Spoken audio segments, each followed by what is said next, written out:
Ultimamente está complicado dizer que o Brasil possui uma Constituição. Porque tem alguns artigos que parecem óbvios demais. Só de ler, não precisa nem ter o curso de direito para entender. Mas ultimamente cada um interpreta da forma que melhor lhe convém. Esse é o grande ponto de complicação do nosso Brasil. A CPMI, segundo a Constituição, ela tem poderes de investigação próprios da autoridade judiciária, ou seja, para investigar, judiciário e CPI têm os mesmos poderes, os mesmos. Só que o Flávio Dino acaba de negar um pedido, uma ordem da CPMI. Enfim, será que está certo, não está certo? A gente vai discutir um pouquinho sobre essa pauta. Vamos falar de CPMI aqui e dessa negativa que foi publicada aqui pelo Mário Frias. E também a implicação dessa negativa que é estapafúrdia e absurda. E a gente vai discutir cada um desses pontos aqui nesse editorial. Seja muito bem-vindo, é sempre um prazer estar aqui com você. Sou o Dr. Sandro Gonçalves, advogado, jurista, filósofo político. Nosso intuito aqui é discutir o que está acontecendo aqui nessa CPMI. Se você puder me ajudar, é dando like, curtindo, compartilhando e se não for inscrito, inscreva-se para entender aqui efetivamente o que está rolando na política brasileira. Bora lá? Vamos entender?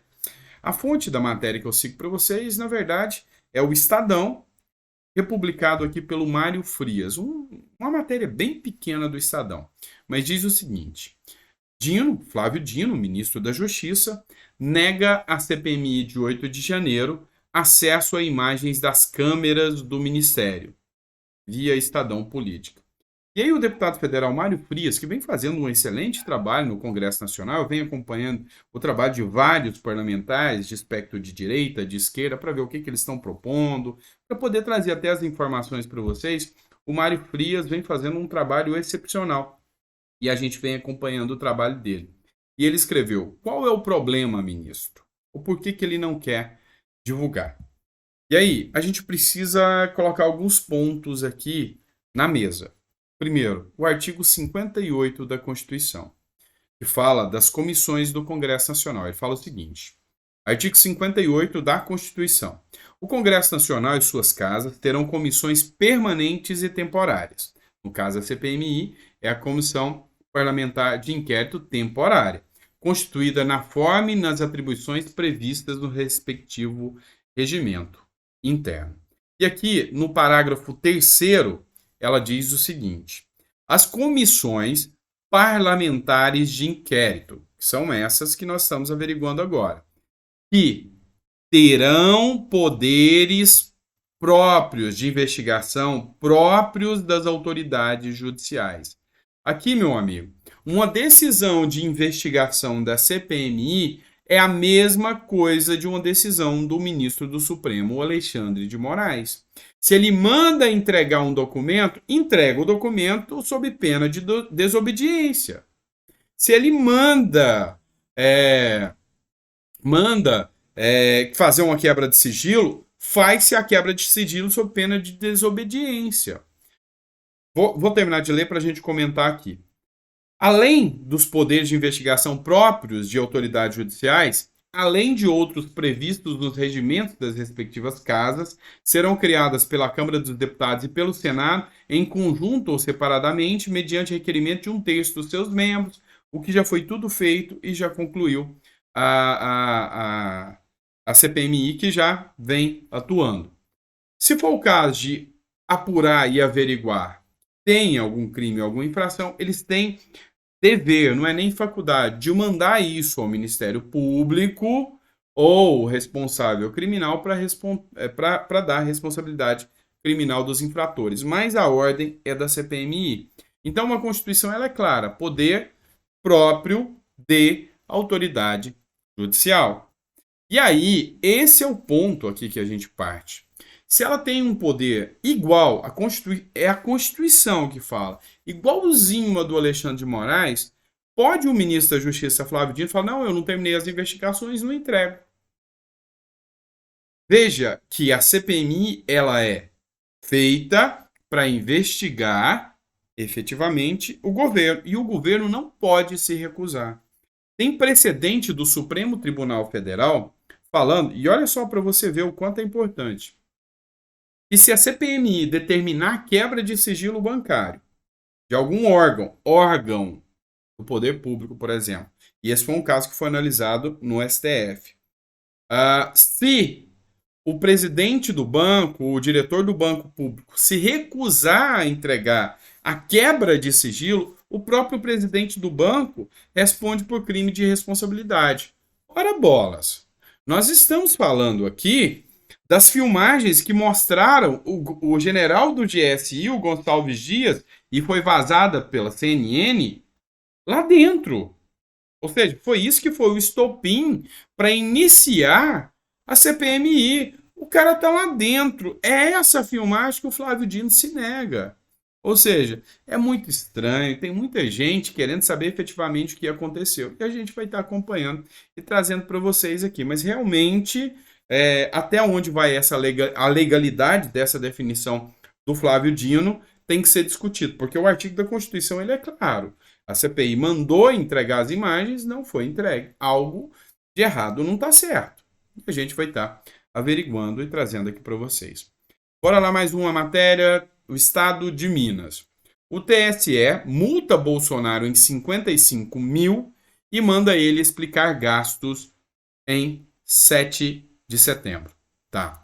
7 de setembro de 2022, Bolsonaro promoveu o evento do desfile e ali, segundo o TSE, ele aproveitou para fazer campanha política naquele evento, que é um evento público. E isso foi abuso de poder econômico. E a decisão do Benedito Gonçalves era que o Bolsonaro tirasse essas imagens do ar das redes oficiais e dos seus perfis pessoais. Nem ele, nem o Braga Neto tirou. Nem o Bolsonaro, nem o Braga Neto tirou. E por isso, o Braga Neto e o Bolsonaro foram multados em 55 mil cada um. Um ex-senador, o Arthur Vigílio, ele deu o ponto de vista dele. E aqui o comentário será do Arthur Vigílio, que é ex-senador, e votou a favor da entrada do Sebastião Gonçalves, do Benedito Gonçalves, lá no TSE. Olha o que ele colocou. Ele colocou a matéria do Globo, né? TSE manda Bolsonaro demonstrar a origem de recurso de ato de 7 de setembro e aplica multa de 55 mil. E aí o Arthur Vigílio escreve o seguinte, ex-senador da República. Tenho 46 anos de vida pública e nunca vi tanta perseguição a um homem só. Votei a favor da indicação do ministro Benedito Gonçalves com entusiasmo, por ele ser negro, como meu avô, desembargador Arthur Vigílio, e porque eu o via como pessoa humilde e confiável. Via, não vejo mais, né? É o que ele quis dizer aqui, né? Nunca esqueci abre aspas, missão dada, missão cumprida, fecha aspas. Dada por quem? Cumprida como? É a lei? Hoje, mais do que votar contra, eu teria, quem sabe, impedido sua aprovação. Saiba disso e haja como quiser. Medo não tenho nenhum, de nada e nem ninguém. Ou seja, o Arthur Vigílio aqui ameaça, né? Ameaça não, ele manda um recado. Eu não tenho medo de você. Pro Benedito Gonçalves, ministro do TSE, fazendo uma defesa aqui do Bolsonaro. Lembrando que o Arthur Vigílio é um dos líderes do PSB, tá? Partido do Alckmin, e é de esquerda. E até a própria esquerda hoje já vem se sentindo incomodada com algumas decisões que vêm sendo tomadas pelo judiciário. Vamos lá, por fim, mas não menos importante, eu vou fazer uma citação aqui com vocês de uma publicação, até de um fato antigo, que o Thiago Mar, que é conhecido nas redes como pilhado da Jovem Pan, postou. No Brasil, onde os corruptos e bandidos estão soltos, senhoras como a irmã Hilda são presas e chamadas de golpistas. O Brasil está um lixo. Compartilhem isso para todos saberem as verdades escondidas pela mídia comprada. E aqui ele faz uma postagem que o Magno Malta fez da dona Hilda. Esse é o espectro que a esquerda encara como grandes terroristas e golpistas no Brasil. Irmã Hilda iria assumir a presidência da República no lugar de Jair Bolsonaro. Então ela que passava as madrugadas e os dias orando, dando voltas no QG, como nos muros de Jericó, né? Com essa Bíblia aqui, com essa arma aqui, com essa escopeta aqui, com esse urutu debaixo do braço, com essa R15. Não, aliás, é uma ABS de 66 tiros. Essa aqui, está debaixo do braço dela. Em havendo o golpe, Jair Bolsonaro não estava mais no Brasil, seria a irmã Hilda assumir a presidência da República. Ela é um símbolo dessa luta, por isso ela está conosco aqui. E eu gostaria que Vossa Excelência a colocasse sentada aí à frente também, porque ela é um símbolo dessa nossa luta pela verdade.